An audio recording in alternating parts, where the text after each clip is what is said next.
don't be surprised if Miami tries to make an aggressive move similar to what the San Francisco 49ers did when they went after Trey Lance and go after someone like Jaden Daniels in the draft. Maybe go after someone like Michael Penix, someone like Bo Nix, who at least has arm strength.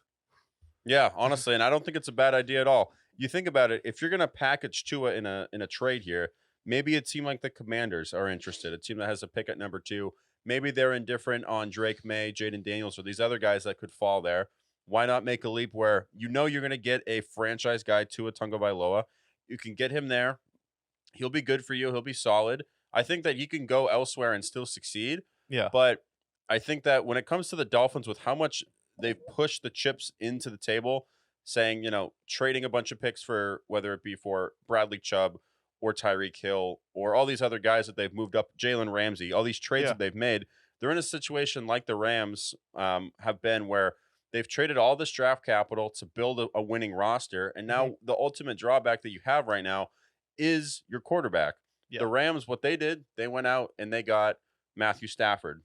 And then for the 49ers, they got very lucky and had a really solid quarterback fall to them at the very last pick of the draft. That doesn't happen very often. Their Yeah. swing, unfortunately, they missed with Trey Lance, but making that push, getting that quarterback, whether it be a Jaden Daniels or a Drake May, or just trading up, getting somebody, going after a Kirk Cousins or whoever else might be available. I think at this point, you really don't have anything to lose at this point Yeah.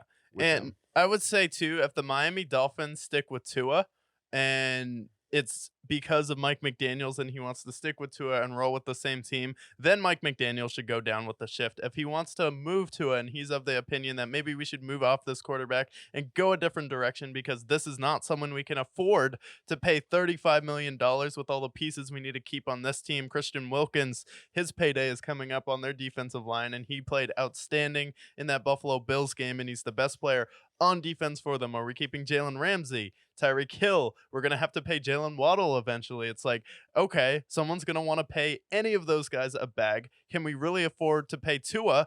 And if you do, we can predict how the situation's going to pan out. All you have to do is look at Dallas and be like, oh, they paid Dak Prescott. And every time you pay an average quarterback, superstar quarterback money, it never works out. You can pay a superstar quarterback money. You'll get to the Super Bowl and win with someone like Patrick Mahomes, someone like Josh Allen, Lamar Jackson, and Joe Burrow. But you can't pay someone like Matt Ryan. You can't pay someone like Andy Dalton. You can't pay someone like Kirk Cousins. You can't pay someone like Dak Prescott. So if you do pay Tua, well, that's the precedent you're going to set